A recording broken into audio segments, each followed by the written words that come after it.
Y como les habíamos adelantado, ya vamos a conversar con Carlos Oteiza, director de cine, un verdadero realizador de películas, de documentales, de, bueno, tanta obra en materia audiovisual de cine que realmente es muy agradable poder conversar con él.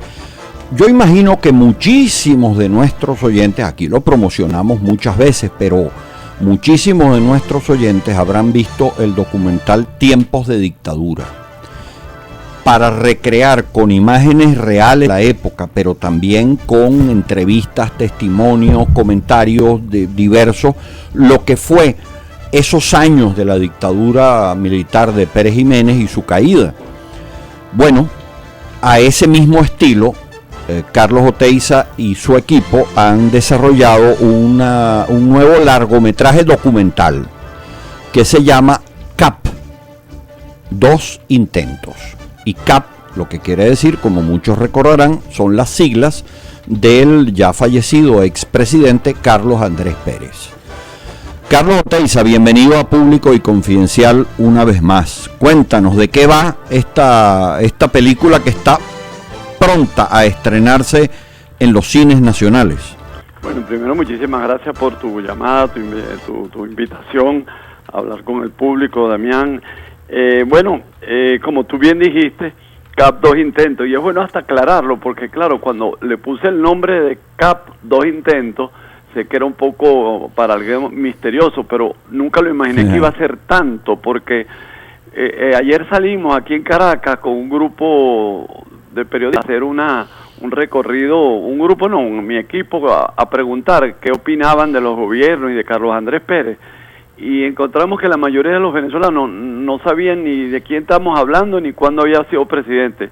Así que eso de CAP a lo mejor es para un cierto público, pero la verdad es que no es culpa mía que la desmemoria del país sea tan grande. En todo caso, la misión de la película es acortar esa mala memoria que tenemos los venezolanos del pasado. Y bueno, te quería hacer esa acotación porque me quedé muy impresionado cuando tú conoces, creo que la conoces bien, Alejandra, la periodista que trabaja con nosotros aquí, claro. Alejandra Mendoza, salió a hacer ese recorrido y me dijo, señor Carlos, pero es que ahí la gente no, muy pocos jóvenes saben quién fue Carlos Andrés Pérez y lo confunden hasta con Pérez Jiménez. Bueno, te digo eso un poco en el ambiente. Qué terrible, ¿no? Qué terrible. Qué terrible. Ahora, pero se llama Dos Intentos por las dos presidencias. Exactamente. La de mediados de los 70 y la de los 90. Claro, cuando uno vea la película, y quizás es que va a entender por qué se llama CAP Dos Intentos, porque bueno, al fin y al cabo, los dos intentos son los dos intentos de haber cambiado al país, de haber llevado el país hacia el progreso, de haberle dado un vuelco. Y lo decimos así rápidamente a los espectadores y ojalá los jóvenes nos estuvieran oyendo, pero también ya los adultos que podrán recordar que en los dos gobiernos tuvieron, uno se llamó el eslogan La Gran Venezuela y el otro El Gran Viraje, por decirlo así. Quiero decir que fueron dos momentos que el país tuvo unas posibilidades muy diferentes y a los dos se le quiso intentar darle un rumbo, vamos a decir, de progreso. Se lograron algunas cosas, no se lograron otras, ¿por qué sí, por qué no? Bueno, forma parte de la historia que vamos a contar en hora y media.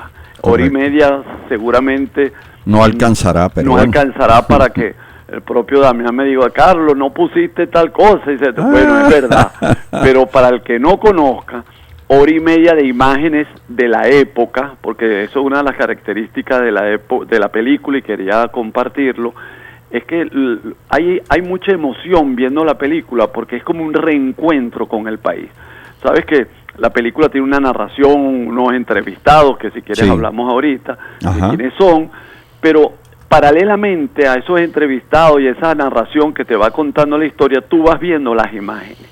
Y esas imágenes muchas veces impactan quizás más que lo que yo o el entrevistado lo dice, porque las imágenes hablan, el audiovisual es así, y entonces la poca gente que ha podido ver la película, y muchos de ellos, de la poca gente son jóvenes que han trabajado conmigo, se han quedado como muy impactados de la Venezuela que vieron.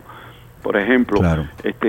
Bueno, permíteme, Carlos, hasta darte mi testimonio personal. Claro. Porque yo, en los años del primer gobierno de Carlos Andrés Pérez, era un activista, incluso opositor a su gobierno. Exactamente. Ajá. Y sin embargo, fueron los años en que yo me vine a vivir a Guayana.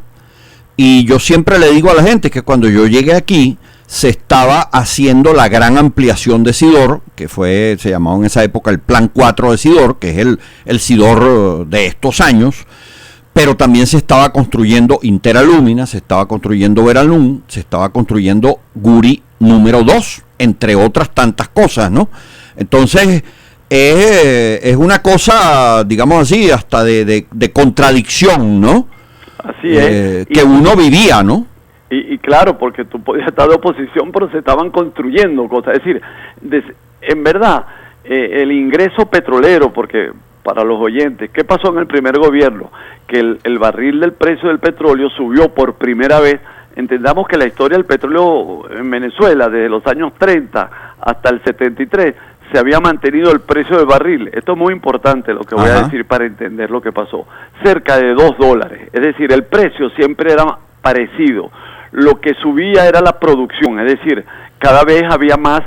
Si en la época de Medina había 500.000, en la época final de Pérez Jiménez había 2 millones, y ya en la época de Tecaldera, en el año 71, se produjeron 3.400.000 barriles, más o menos. Ajá. Por lo tanto, el ingreso petrolero crecía no en función de los precios petroleros, sino en función de la producción. Esa producción, pues, traía negocios, traía inversiones, producciones.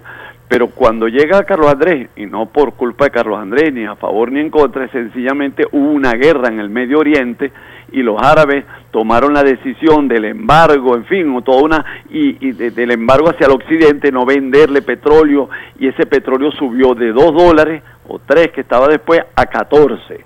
Venezuela, que era miembro de la OPEP, empieza a vender su petróleo en vez de a $2 o 3 a 14.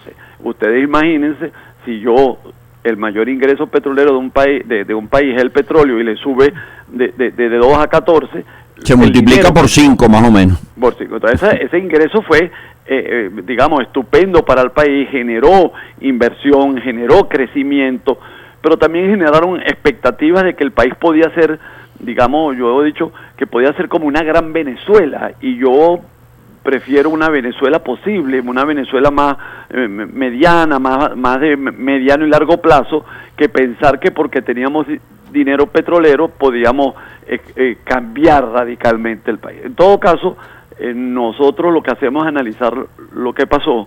Uno no se va a meter con la historia. Lo que pasó fue esto, y luego en el segundo gobierno de Carlos Andrés, ya el país era otro. Ya habíamos vivido los años 80, que el país se había ido declinando, teníamos grandes endeudamientos, y cuando llegó Carlos Andrés y gana en el segundo gobierno, gana en el año 88 y empieza su gobierno en el 89, el país es otro. Y Carlos Andrés cambia el proyecto, no hace el primer proyecto, no hace un modelo, vamos a decir, de desarrollo inmenso y de poder del Estado que hubo en el primer gobierno, donde el Estado era el gran inversionista y hacía leyes sociales y repartía dinero y daba créditos, porque el Estado no tenía más, se le había acabado. Entonces tuvo que inteligentemente que darle un vuelco. Ahora ese vuelco lo dio de una manera que el país no lo entendió y no se cuadró con él, y el país, y ni Acción Democrática. Bueno, eso es lo que se cuenta en la película. Correcto. ¿Y quiénes son esos entrevistados, Carlos? Bueno, hay entrevistados, todos los entrevistados que estaban allí generalmente fueron hombres que estuvieron en contra o a favor de Carlos Andrés Pérez. Me explico. Hubo unos ministros, por ejemplo, en el primer gobierno, nosotros tenemos a Arnoldo José Gabaldón, que fue el ministro de Obras Públicas y de Ambiente. Sí. Quiero aclarar al público que el primer ministerio de Ambiente que se creó en América Latina se creó en el año 75, cuando Carlos Andrés Pérez, el primer ministro, fue Gabaldón.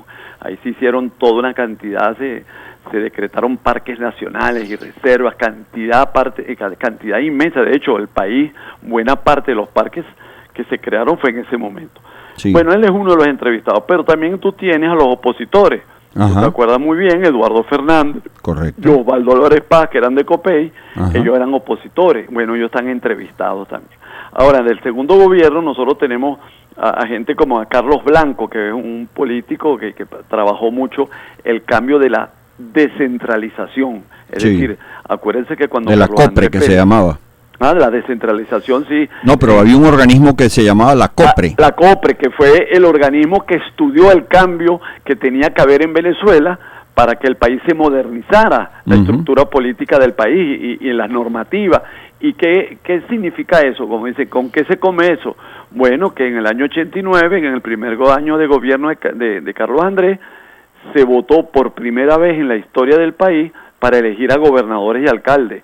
Por cierto, hablando del Estado Bolívar de Guayana, Andrés Velázquez salió electo gobernador y el presidente era de Carlos Andrés Pérez, que era de Acción Democrática, y Andrés Velázquez era de la Causa R. Eso, aunque a ustedes les parezca sorprendente, no se había visto en la historia del país. Eso se cuenta. De hecho, Andrés Velázquez sale allí hablando en la toma de posesión. Es muy interesante esas imágenes, viendo a Andrés Velázquez jovencito, y tú que seguramente eres amigo de él, lo vas a reconocer allí hablando. Bueno, tiene también buenos amigos internacionales, digo amigos del país, como Felipe González. Felipe González fue el presidente de España durante muchos años, está allí entrevistado. Está Miguel Rodríguez, que fue ministro del segundo gobierno. Está Moisés Naim, que Moisés Naim fue el ministro de Fomento y hoy en día es, digamos, uno de los intelectuales que vive en Washington, que ha escrito los libros más importantes que digamos, que se están leyendo en el mundo entero. Su último libro fue sobre el poder y ahí él hace un análisis de lo que es el poder hoy en día. Bueno, Moisés, como fue ministro, está entrevistado. Por cierto, también está entrevistado Oscar Arias, que fue presidente de Costa Rica y Premio Nobel de la Paz. Exactamente. Bueno, y así una cantidad de personas, para no si te los puedo nombrar todos, pero que le van dando a la película una mayor realidad, porque unos opinan una cosa, otros dicen lo contrario, en fin, la película...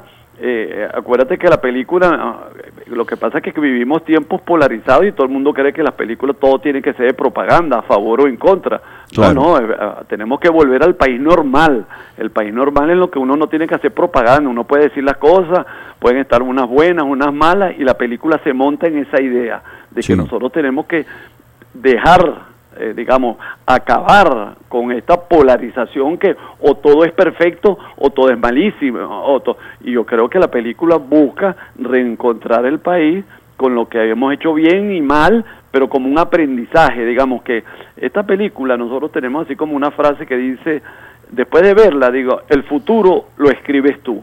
Porque el futuro está en la mano de los venezolanos, no puede estar en la mano de un presidente, ni del partido del gobierno, ni de las élites. Es decir, los venezolanos tenemos que formar parte, digamos, enterándonos de lo público, de lo político, y por eso te vuelvo al inicio de la conversación, que me preocupa mucho que la gente joven no sepa quién fue uno de los presidentes más importantes que tuvimos en la segunda parte del siglo XX, porque sin pasado, sin conocimiento, sin ver todo lo que hicimos bien y que hicimos mal, es muy difícil, digamos, salir adelante. Entonces la película creo que viene a ayudarnos y yo estoy muy, digamos, muy contento de haberlo terminado, porque también fueron 3 años de hacer la película, de tiempo de realización, y yo cuando empecé, el país todavía no había entrado en la crisis profunda que estamos viviendo hoy en día. Ya. Entonces, claro, yo no sabía cómo iba a estar el país cuando lo terminara la película. Por supuesto.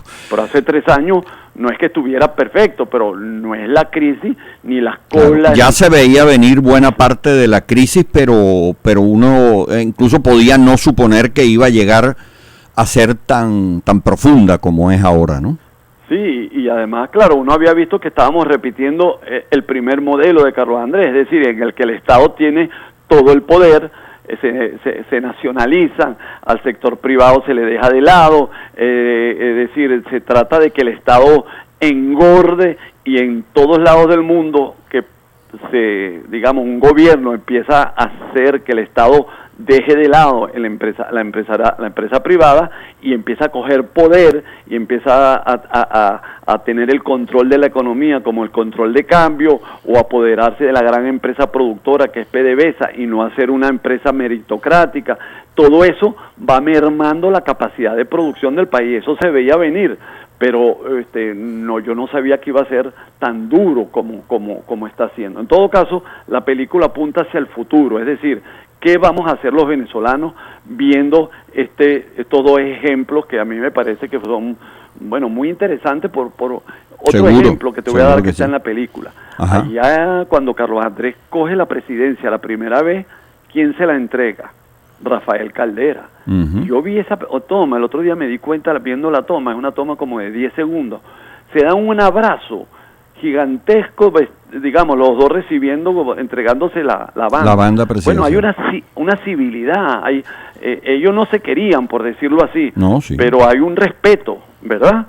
Y lo mismo pasó después con Luis Herrera cuando le entrega la banda a Lucinchi, que es y así tú vas viendo, claro, que había como un respeto de civilidad en donde todos cabíamos, todos los partidos. Es muy interesante ver eso en la película, que bueno, lo que hemos perdido, y tenemos que retomar todo lo bueno que hemos hecho, ¿no? Durante la historia. Les recuerdo a nuestros radioescuchas que estamos conversando con Carlos Oteiza, director de muchas producciones de cine excelentes, de primera, pero en esta oportunidad de una nueva, que es CAP 2 Intentos. Ahora, Carlos, ¿cuándo se estrena la película? ¿Dónde? ¿Cómo hace el que nos está oyendo y dice, oye, pero me parece interesante, yo quiero ir, eso lo van a pasar en las salas de cine, ¿cómo va a ser? Así es, correcto lo que tú acabas de decir, lo vamos a pasar en las salas de cine. Eso se va a dar inicio el 2 de diciembre, es decir, casi en una semana justo, ¿sí? De viernes a viernes. El próximo viernes va a estar ya en Cines Unidos, en Orinoquia, ¿no? Ajá. Es el nombre que tiene la sala. Sí. Lo vamos a estar dando allí. Ya está, yo creo que el tráiler ya lo están dando allí, y ahí digamos... Pero fíjate que a nosotros nos escucha gente en toda Venezuela a través de internet. Entonces si nos escucha todo en Venezuela, les voy a decir que, por supuesto, en Caracas va a salir Maracay, Valencia, Maracaibo, Barquisimeto, San Cristóbal, Margarita y Puerto La Cruz y Barcelona. Eso es empezando. Las principales ciudades del país, el 2 de diciembre, todo el mundo que esté en cualquiera de esas ciudades lo va a poder ir a ver. Y en el caso nuestro, aquí en Puerto Ordaz, en Cines Unidos de Orinoquia. Entonces, en todas las principales ciudades va a estar pasando la película. Y yo, bueno, tengo muchas expectativas. Yo entiendo, y lo digo hay que ser sincero en el mundo, generalmente las películas documentales, muchas veces la gente dice, oye, pero eso es un fastidio. Bueno, yo te puedo asegurar, Damián, que a lo mejor a alguien no le gusta la película, pero fastidio no va a ser, porque nosotros hemos hecho un montaje que la película tiene 1200 y tanto imágenes, es decir, el ritmo, una película normal puede tener alrededor de 400 imágenes, 300, esta tiene 1200, es decir, tiene un ritmo, y yo pensando justamente en eso, ya tenemos esa experiencia de que nosotros tenemos que trabajar con un público joven que está acostumbrado a una cierta, digamos, dinamismo, y creo que nosotros lo que queremos es ser, vamos a decir, sinceros, pero al mismo tiempo entender que hay una manera de ver el cine hoy en día que no puede ser una película lenta, para especialistas, una película que uno la hace para los amigos, para que la entiendan los amigotes de uno. No, esta película es para... Pero fíjate tú, Carlos, déjame decirte que yo tuve la experiencia, bueno, yo vi, por supuesto, tiempos de dictadura y me gustó muchísimo, pero cierto, uno podía decir, bueno, pero a lo mejor me gusta a mí, pero yo tuve la experiencia de ver esa película, Tiempos de Dictadura, con un grupo de unos 40, 50 jóvenes estudiantes de bachillerato, que por supuesto nada que ver, nunca habían oído, bueno, sí, alguna referencia tendrían, pero de los años de la dictadura de Pérez Jiménez casi nada, porque era un grupo que hace ese tipo de debates. Y entonces me invitaron a mí para comentarla con ellos. Y en los años 70, quizás tuve mis primeros documentales que sé sobre unos pueblos y dice, ¿tú conoces Chuao, donde sale el chocolate, el cacao venezolano? Sí, en Aragua. Hicimos un documental. Bueno, y en esa época, y claro, yo hacía mis películas, quizá era más lenta, un poquito más tediosa, y evidentemente es muy difícil también así llevar la gente al cine. Entonces, si tú te das cuenta que que la gente va a pagar un dinero por ir a verte, tú necesitas hacer una película interesante, y claro, a eso es que me estoy refiriendo, que aunque no yo siempre digo, Carlos, que a mí de todos esos documentales que ustedes han hecho, que hay muchísimos muy buenos, el de las aguas, ¿cómo es el destino de las aguas? El destino de las aguas, que habla de aquí, de nuestra Guayana, de las aguas de nuestra cuenca hidrográfica del Caroní, todo eso, me parece tan fantástica que... Eso lo tenemos que volver a pasar allá, porque eso, yo no sé, eso lo hablaremos, yo lo tengo en DVD, y algún día podremos pasarlo allá. También tenemos uno sobre el río Orinoco y la historia desde la cabecera hasta el final, que es muy interesante también. Sí, señor. Bueno.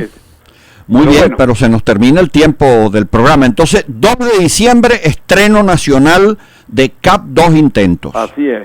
Y qué bueno. Agradecido y esperando que la otra vez, con tiempo de dictadura, la gente en Puerto Ordaz, verdad que respondió mucho. Tengo los números y fueron miles de personas a ver la película allá al Orinoco. Es decir, no fueron cientos, fueron miles. Yo, verdad que la gente respondió, y lo tengo como dato histórico, eso...